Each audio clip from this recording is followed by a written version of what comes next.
Hi hello అందరికి నమస్తే అండి. Welcome back to my channel. చాలా రోజుల తర్వాత నా మినీ గార్డెన్ దగ్గరికి అయితే వచ్చేసాను. ఈ మినీ గార్డెన్లో నా ప్లాంట్స్ అన్నీ గ్రోయింగ్ చాలా చక్కగా ఉన్నాయండి. సో ఇక మీదట చూడాలి, ఎందుకంటే సమ్మర్ కాబట్టి ఈ సమ్మర్లో ఎంతవరకు ఉంటాయి ఏంటనేది ఎలా ఉంటాయి అవన్నీ చూసుకొని సమ్మర్ తర్వాత మళ్ళీ కొన్ని వెజిటేబుల్ ప్లాంట్స్ కానివ్వండి, రోజ్ ప్లాంట్స్ కానివ్వండి యాడ్ చేయాలనుకుంటున్నాను. ఎందుకంటే మ్యాక్సిమం 7 ప్లాంట్స్ వరకు అయితే రోజ్ ప్లాంట్స్ వేశాను. 3 అయితే చనిపోయాయి అనమాట. ఇంకా కొన్ని వెజిటేబుల్స్ సీడ్స్ కూడా వేశాను, అవి అయితే రాలేదు. బిఫోర్ బ్లాగ్లో చూపించాను కదా, చిల్లీ ప్లాంట్స్ నుంచి ఫ్లవర్స్ అయితే వచ్చాయి. ఎప్పుడెప్పుడు చిల్లీస్ వస్తాయా అని చెప్పి ఎదురు చూస్తున్నా అని. సో చిల్లీస్ అయితే ఈ బ్లాగ్లో మీరు చూసేయచ్చు.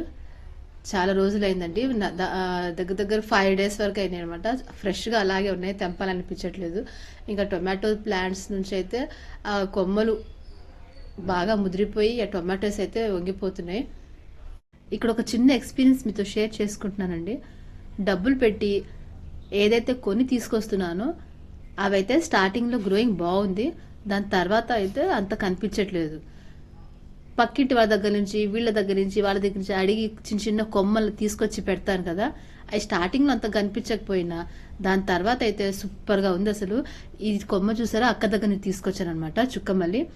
దాని చిన్న మొక్క అయినా ఇప్పుడు గ్రోయింగ్ బాగుంది. ఇంకా ఫ్లవర్స్ కూడా రోజు డైలీ భలే వస్తున్నాయి. సాయిల్ ఇంకొంచెం యాడ్ చేయాల్సి ఉంటుందండి. రోజ్ ప్లాంట్స్ ఎక్కడైతే అమ్ముతూ ఉంటారో వాళ్ళ దగ్గరే సాయిల్ కూడా, మట్టి కూడా అమ్ముతూ ఉంటారనమాట. వాళ్ళు ఇది అమ్మే మట్టి చాలా బాగుంటుందండి. నాకు హాఫ్ ఆఫ్ ద బ్యాగ్ 200 పడుతుంది. ఇదైతే రోజ్ ప్లాంట్ అండి. అమ్మ దగ్గర నుంచి చిన్న కొమ్మ ఉంటే తీసుకొచ్చి పెట్టాను. ఇలా రోజు నాకు ఏదో ఒక రకమైన పూలు అయితే అందుతూ ఉంటాయండి.